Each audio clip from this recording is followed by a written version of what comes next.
Baltais trafarētais busiņš pašā Madonas centrā pie mūzikas skolas ir labi pamanāms un liecina par to, ka Valsts asins donoru centra Rēzeknes filiāles darbinieki šogad Madonā ieradušies pēdējo reizi. Un, lai arī šoreiz neesot vērojama tā lielāka atsaucība, cilvēku ir daudz un brīžiem jāstāv pat rindā. Madonā parasti pēdējo gadu laikā ir bijis ļoti liela atsaucība, un šodien viņa ir nedaudz mazāka. Ja? Varbūt, ka šodien mazāk skolēnu, jo pēdējās reizītes bija ļoti daudz skolēnu, viņi tiešām nāca atsaucīgi uz asins nodošanu. Varbūt, es domāju, ka mazāk to skolēnu viņiem mācības, varbūt informācija nebija pietiekuša. Te man teica, ka būtu labi, ja vairāk pilsētā būtu informācija kaut kur uz ziņojumu dēļiem, jo presi tagad arī pasūtam ar vien mazāk cilvēku, un tāpēc viņi varbūt nezina, kad ir tās donoru dienas. Vispirms reģistrācija, tad vispārēja pašsajūtas pārbaude, un tad jau jāieņem vieta īpašā donora krēslā. Ir arī gadījumi, kad cilvēks veselības stāvokļa dēļ nevar kļūt par asins donoru, lai arī cik liela ir labā griba. Asinis pēc nodošanas tiek laboratoriski pārbaudītas un gadās atklāt arī kādas slimības, par kurām pats donors nav zinājis. Šodien it kā labi donori, jā, dažādiem ir tikai problēmas ar hemoglobinu. Pārējiem it kā viss kārtība šodien.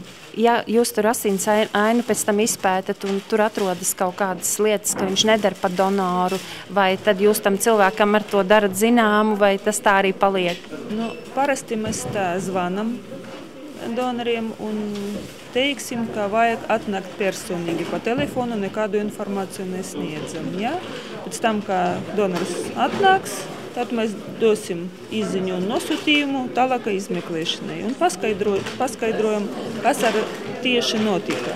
Skolu jaunieši, kas ieradušies kuplā skaitā, neslēpj, ka viens no iemesliem, kāpēc nākuši, ir brīvā diena un pusdienu nauda 3 latu apmērā. Taču ir arī laba sajūta, ka vari kādam palīdzēt. Principā man šitā bija pirmā reize. Kāpēc? Tāpēc, ka ieteica, ka jānāk, kad kādam varbūt viņas noderēs vairāk nekā man, un bija bailīgāk nekā likās, ka būs.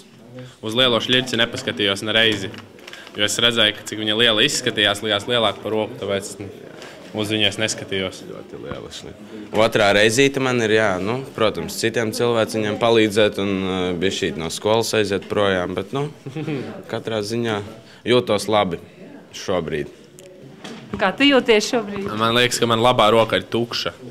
Tā kā gaiss no viņas būtu izlaistas, bet īstenībā tur tikai bišķi asinis trūks, bet nezinu, dziļākas elpas jāvelk, kā parasti vismaz tagad liekas, bet principā viss ideāli. Dažādi motīvi vadīti, jā, bet tomēr galvenā motivācija tas ir vēlme palīdzēt līdz cilvēkiem. Ļoti nāk daudz pēdējā laikā te palīdzēt, teiksim, tiem bērniņiem, kuriem vajadzīga asins pārliešana, cilvēku atsaucība tādā ziņā ir ļoti liela. Vairāk nekā 100 Madonas asins donoru nodotās asinis vispirms ceļos uz Rēzekni, un tad tās izmantos pacienti gan Vidzemē un Latgales reģionā, arī Rīgā.